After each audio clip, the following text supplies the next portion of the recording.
You are now listening to the Hot Take Hot Box. Well, the fact that they all wore black, all of them were all black. Deebo Samuel pretty much told everybody, yeah, both their corners are trash. The only reason their defense is good is because they're front. And they pretty much backed up everything they were going to say from last year. It's funny because Fred Warner, I think, was like, you know what, I wish we hadn't talked all that shit. They won. They deserved it. And I'm like, oh, man, I kind of fuck with these guys. Or at least Fred Warner. And then they come out and they're like, nope, we're fucking trolling you this week.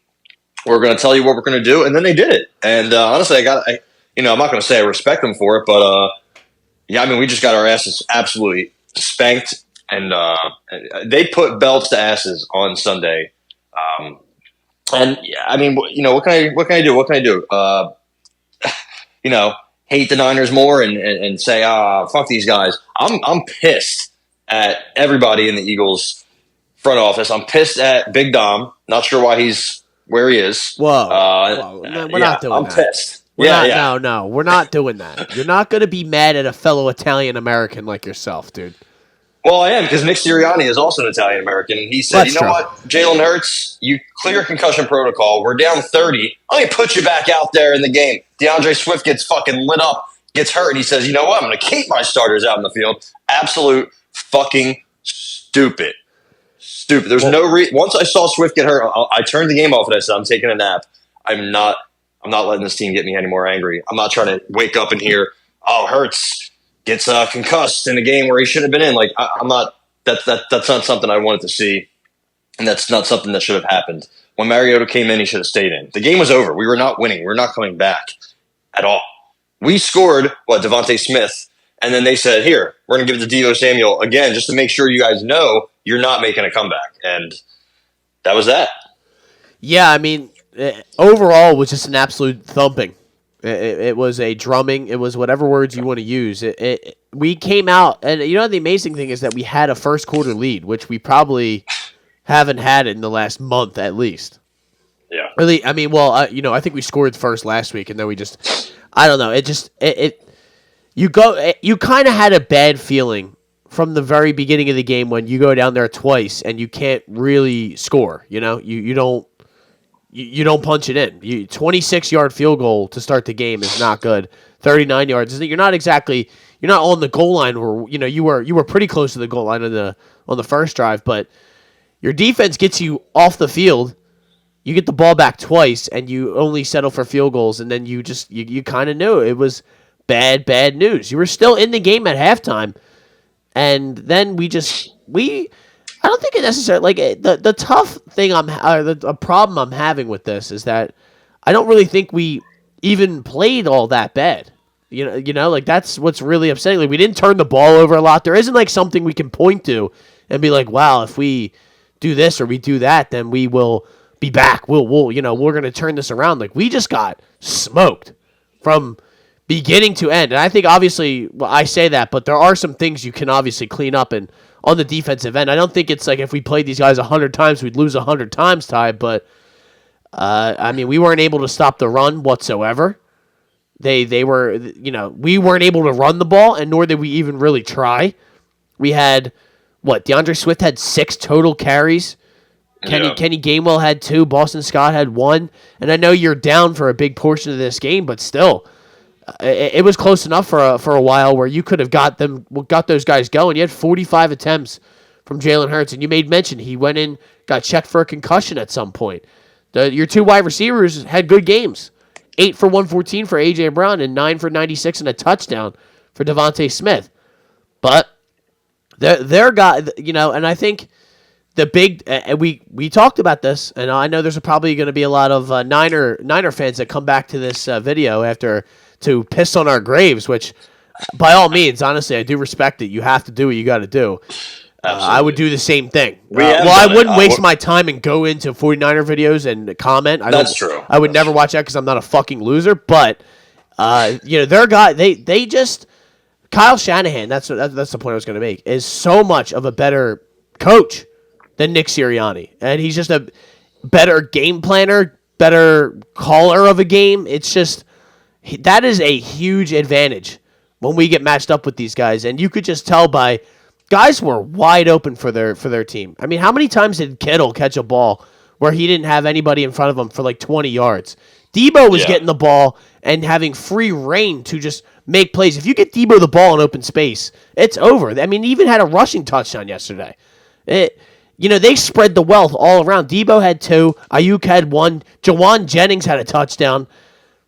Ty, Mr. Third Down. Where do we go from here, man? Really, and we'll talk about Shaq Leonard's an Eagle now. We'll give that its time after we're done with this. But where do we go from here? Yeah, I'm not sure because there's questions everywhere. Honestly, like we we were getting yards. We our main guys did their thing, but I feel like record aside, I feel like there's something we don't have. Like there's a few components of a championship team that we don't have. The defense being a huge issue, and the offense. Listen, the defense lost us that game. The defense has been putting the offense behind the 8 ball all year. Yeah. However, the offense has just moments. It's kind of unfortunate because we kind of need the offense to be perfect, especially at the end of games. But to start off games, we're doing nothing. We're not giving Swift the ball until the second half. That seems to be the script. I'm not really sure why. And our offense is stalling out. It's stalling out. It's the first 2 we score on our first 2 possessions of the game, and then I think they punted both ones, and then after that it was just a reversal. It just happened so quick. Brian Johnson's just completely out of his element. The play calls are not good. Honestly, Jalen Hurts had a lot of time to throw last night. Yeah. Nobody was getting open. And again, AJ and Devontae had pretty good games. Quez Watkins finally got involved. Boston Scott broke off a big play, but all in all, like nothing was developing. It seems like Brian Johnson is really holding the offense back because like I said, there is talent. We're missing Dallas Goedert, which is huge, but he's not scheming guys open. Guys are just getting open.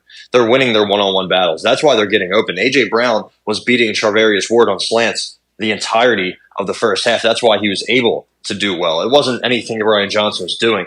Very vanilla play calling. When you look at the Niners, they were running it wide, and then they were throwing it in the middle and just completely throwing us for a loop. We didn't know where we were going. We didn't know where we were lining up. Like you said, Kittle was – nobody was covering Kittle. I think the only guy that I noticed didn't have a bad game was Kevin Byard. Like, everybody else I noticed was just behind. Eli Ricks, poor guy, he shouldn't be in the situation he's in, but he is, and he's getting torched. So, Bradley Roby, torched. Josh Sweat, I mean, when he's not lining off sides, he's not really doing much else. Guys are just bouncing off Nick Morrow. Nick Morrow's just bouncing off of humans is what I should say. Nicholas Morrow had a historically bad game last night, and I don't want to, I don't want to completely shit on him. Sean Desai completely got pantsed by Kyle Shanahan. I mean, Kyle Shanahan saw what he was doing. He said, "Oh, this is going to be easy. You're just going to put Nicholas Morrow on Deebo Samuel all game? Sure, we're going to keep giving him the ball, and he's going to keep running past him, through him, over him, across from him. It doesn't matter. Like, Nicholas Morrow was targeted 8 times, I believe. 6 catches allowed for 175 yards. That's nuts. 151 after the catch. I think he had a couple missed tackles for sure. The one, he had one, and it was on that touchdown. Remember the slant is across the middle.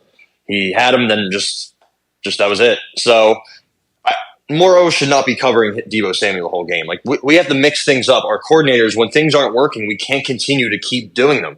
Like Darius Slay needs some help out there, man. He's just continued to get beat all year, pretty much. Bradbury, I didn't notice him really get beat much last night, but our run defense has been kind of an issue. Milton Williams had a really bad game. Jordan Davis, he's supposed to be a good run defender. He hasn't been a run defender most of the year. I'm not really sure, what's going on with that, but the defense as a whole has I wonder how much of this is being tired. 3 games in 13 days, is that correct? Yeah, that's 13 or 14, one of them. That's brutal. And especially the last game against the Bills, I think they had like 97 offensive snaps, so it sounds like a shitty excuse, but these guys are not robots, so they're going to get tired. And we have a lot of guys who are in their 30s, so it's going to happen. But let me tell you, man, it doesn't get any easier from here. I mean, we got Dallas next week, and if we think, we're going to be able to take take a break here defensively. We're not. CeeDee Lamb is going to be doing whatever he wants. I'm sure Brandon Cooks will be involved. I'm sure Jake Ferguson will be involved. And, Dak's been playing at MVP level for the last 6-7 games since they lost to the Niners, basically. So, Shaq Leonard, I hope, will be big, right? It's crazy that we need Shaq Leonard and Zach Cunningham to stabilize. Is that a word? Stabilize? I think there you go. Stabilize the middle of this defense. But that's what we do. That's what we need because, I don't know what the safeties are doing, but they have to help these two corners out a lot. And then the inside corner is getting cooked. So our pass rush isn't really getting there. I mean, we're getting some. They really didn't even have the opportunity yesterday. It seemed because that ball was getting out of there quick. Yeah, if you look at Brock Purdy's next gen stats passing chart, it's all short. Yeah, but, I mean, these guys were open quickly. Kyle Shanahan, like I said, is scheming these guys open. Do you think Jawan Jennings is that great of a receiver? No, not at all. But like I said, he's scheming these guys up. He's doing things with Deebo Samuel. He's doing things with McCaffrey, Kittle, Ayuk. Ayuk is a bad. I don't even think he did that much last night. But we kind of on offense, we're kind of forced to say, hey, AJ, hey Devontae, go get open against this guy, against this corner 1-on-1. There's nothing really exciting or popping out about this offense and the play calling specifically. No. So I think it's kind of hard for me to break down the coordinators because I'm not like an X's and O's guy, right? I can't say we should be doing single high instead of this. I don't know what we should be doing, but when something isn't working, you have to change it up. You have to change up the personnel. You have to change up, everything, right? And we all year the coordinators have kind of been just doing the same old thing all year, and no adjustments, not even in between games, halftime at all. We had a bye week that didn't matter, so just inconsistency all around, and it finally caught up with us. Yeah, a couple of the YouTube comments last week were telling us that Brian Johnson's a better play caller than he gets credit for. He calls a first half game that sets up plays for later on in the game. I mean, I think in some instances, yes, you're probably right. That's maybe what that has happened. There's been instances of that happening, but in reality, man, he's far too inconsistent of a play caller, and it seems like he calls the game in like a Madden esque way where he spams certain plays over and over again, and it lacks creativity. It lacks just any sort of, I don't know. I mean, there were some chunk plays there, but they weren't like these huge plays. It was, like you said, A.J. Brown cooking somebody on a slant and busting it up for maybe 15, 20 yards. I don't know. Like, I'm almost at a loss for words because you made mention of it before in the last episode, and I think there is a little bit, like a tiny bit of truth to it, and I think there's maybe a big bit of truth to it, is that the Eagles needed to lose one of these games to really just turn and look themselves in the mirror and say, wow, like, we have some serious problems. Now, it shouldn't have taken this to happen for them to look themselves in the mirror and go, wow, we have really been skating by the skin of our teeth and getting lucky in some of these games. And we have not been playing our best football, and we need to fix this. Something needs to change. We need to fix this. Yep. It should not have taken this, but that is my only shred of like hope that I have coming from a game like this. Because the bad thing is you lose games like this, and if you go into Dallas next week and you lose, you're going to make the playoffs, but you're going to have to go to San Francisco or to Dallas to beat one of these guys, and I don't like our chances. Yeah, and all year, everybody kept saying, and everybody kept thinking about, the record. It's all that matters. We won again. Anytime I'd see somebody that big, your Eagles, another win, and I'm just like, I'm happy, but I'm like, yeah, but, we almost give up 500 yards. Gabe Davis had like 120 yards. Like, certain things are happening that I don't like. We're not winning cleanly at all. We're getting outplayed in some of these games, but we're winning, right? So, and that's a problem you've seen before with teams that have like amazing records that come up short. Look at Kentucky when they were undefeated. They didn't know what it took to lose a game, and then they finally lost a game. Completely different sports. I get it. That's college. This is the pros. And And we did take a loss. It was to the Jets, but it was early in the year. And then we came back after that. We beat the Chiefs. We beat the Bills, beat the Cowboys, beat the Dolphins. And I feel like we just thought we were kind of invincible. Like, nobody's going to come into our house and beat us. Nobody's going to talk shit and troll us. Like, we won a Super Bowl a couple years ago. We were just there last year. We're 10-1. And I really wish it was last week to the Bills instead of the Niners, but we need it to take a loss. And maybe we need to lose at home. Maybe we needed to get booed off the field in the first half. I saw people saying, like, oh my God, Eagles fans, how could you boo your 10-1 team? It's like, bro, give me a break. Look at the way they're playing, man. In the pouring rain again, and they're playing like dog shit. They scored 2 field goals in the first 2 drives after marching down the field, and that was it. They didn't even do anything. They didn't even try for the rest of the first half to score. They want to go into the second half. Hey, look at us. We're down 14-6 at half after being down 17-7 at half 2 games in a row. That's not going to keep working, right? The comeback kids thing is not going to keep working. And as soon as they got the ball to start the second half, boom, 7 plays, 75-yard touchdown. And that was kind of like, that just set it up. That just set up the whole second half. We went down 21-6. We came back and scored, but so did they. And then we punted, they scored, we scored, they scored. And like I said, the game was over from that first drive. The third down, we could have held them. Jawan Jennings, who seems to be Mr. Third Down for them. Christian McCaffrey was just, as soon as he would go out wide, right, left, doesn't matter what side, he was just getting 5-6 yards every play. He didn't get a big run. Like, I think his longest was 15 or 16, but every single run was 6-7 yards. And then Deebo Samuel, and as soon as he got the ball, he killed us. Yeah. Our guys weren't in position. Our guys weren't beating blocks at all. And our guys weren't tackling. It seems like our guys were just a step behind. Everybody looked slow in this game. Every single part of the team. The O-line. We gave them some time to throw, but how many times did the pocket kind of collapse quickly or something? Cam Jurgens got beat a hell of a lot. The run game, the run blocking wasn't really working. Like, it seemed like Jalen Hurts also wasn't sharp. I don't want to kill the guy, but also, when you're the quarterback of a Super Bowl team and you make as much money as you do, you're going to have to catch the heat. And he has not played up to the point that we need him to, up to the level that we need him to at any point pretty much this year. So it doesn't all start with him, for sure. But he needs to be better. Everybody needs to be better, for sure. And I think they can rally. I think they absolutely can. I think we'll see what they're made of against Dallas. If you can't wake up for that game after what just happened, then they're cooked. Yeah, maybe. No, right? Listen. If they go to Dallas and they get cooked again, let's just put a bow on this 49ers conversation real quick, because that is the only that's the only hope I am taking from this, is that this is going to wake them up. That I can't. Was there anything you liked? I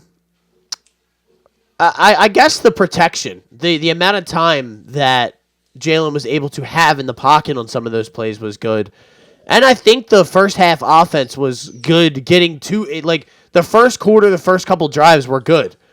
It just kind of evaporated after that. It was those were the things that I liked. Again, still not running the ball early in the game, which I can't understand. And like you made mention of, not using DeAndre Swift early in the game. Again, why? I don't get it. Why? If that's it, then they should have gotten another running back if they were just going to use him in the second half. I don't understand it at all, dude. We have become such like remember the Andy Reid days when everyone would argue, oh my God, all we do is throw. This guy makes him look like a old school pound the rock kind of coach, because all he does is throw the ball or a Jalen designed run. And I knew it was bad news when we scored and we won on that QB draw last week. I said, "Oh man, that thing ain't going nowhere anytime soon." And I don't think it was a QB draw necessarily that Jalen got hurt on, but it just you keep running your quarterback, you're gonna run him into the ground, getting concussions and shit like that. And then you bring him back out. Bringing him back out, like you said. That's great. Having your team, we're going to keep fighting till the end. Like, let's not be fucking idiot. Let's not be stupid, dude. Please. Can we use our heads just for once, Mr. Sirianni? It's over. Yeah. We were cooked. We should have started fighting in the beginning. Maybe we would have been able to fight till the end. We were getting fried, man. Up and down the field. The big thing is, I just think it's going to hold this team back. They might be like 19's not going to cut it. That's apparent. But you can't give up 42 points. I don't care what's going on. It was way too easy for Brock Purdy. And again, let me make sure if you 49ers fans are still out there listening, I don't think he's that good. I still don't. I did not leave that game saying, wow, Brock Purdy's so good. He knows where the ball needs to go. He's like, I guess he's very good in that sense, but everything was so easy. Any quarterback could have played for the 49ers yesterday with that game plan and gotten the ball out with 15 yards of space in between players. I don't think he made one tough throw yesterday. And that's nothing against him. He didn't have to. Yeah. I mean, when you're playing against Sean's side defense, you don't really have to make tough throws, I guess. But I guess once we face a team that has, multiple weapons on offense, like the Bills don't really have that many weapons. James Cook's pretty solid, but their O-line in general isn't great. James Cook is more of a kind of like a Tony Pollard mold where he's not a bell cow runner, but he can run for a little bit. He can catch for a little bit. And then they just have Stephon Diggs and Dalton Kincaid, who's still young. Gabe Davis, inconsistent. We made him look great. But they didn't have that many weapons. San Fran does, man. San Fran's O-line's good. More so than anything. They have the best play caller, I think, in the league. That's one of the better offensive guys in NFL history. I don't know if that's a stretch. I mean, he's done so well in so many different places. It's hard for me to really, like I said, he has Brock Purdy as the NFL odds-on favorite to win the MVP on December 4th. That's crazy. That's great, right? You'd be like Jalen Hurts, Patrick Mahomes, maybe Tyreek, maybe Dak. No, Kyle Shanahan has Brock Purdy as the favorite, as crazy as that sounds, and probably won't happen, but you never know. That's just the work that he does. Brock Purdy wasn't he a 7th rounder, right? Yeah, Mr. Irrelevant. Absolute, yeah, Mr. Irrelevant. So if you could, like I said, man, Shanahan's probably one of the better offensive minds in recent memory in NFL history, possibly, and he has multiple pieces on that team. Elijah Mitchell's their backup running back. He's solid, but you don't even need him. You got McCaffrey, Ayuk, Samuel, Kittle, Juwan Jennings. For a wide receiver 3 is pretty good. Our wide receiver 3 for a while was Julio Jones, who's can't even move really anymore. And we don't have a tight end at this point, not yet. I don't know if he's come back next week. I don't know what the latest is on that. We need him, that's for sure. Yeah, I mean that's one of the things that you could hope to boost and maybe give this team some sort of jump start. You are now listening to the Hot Take Hot Box.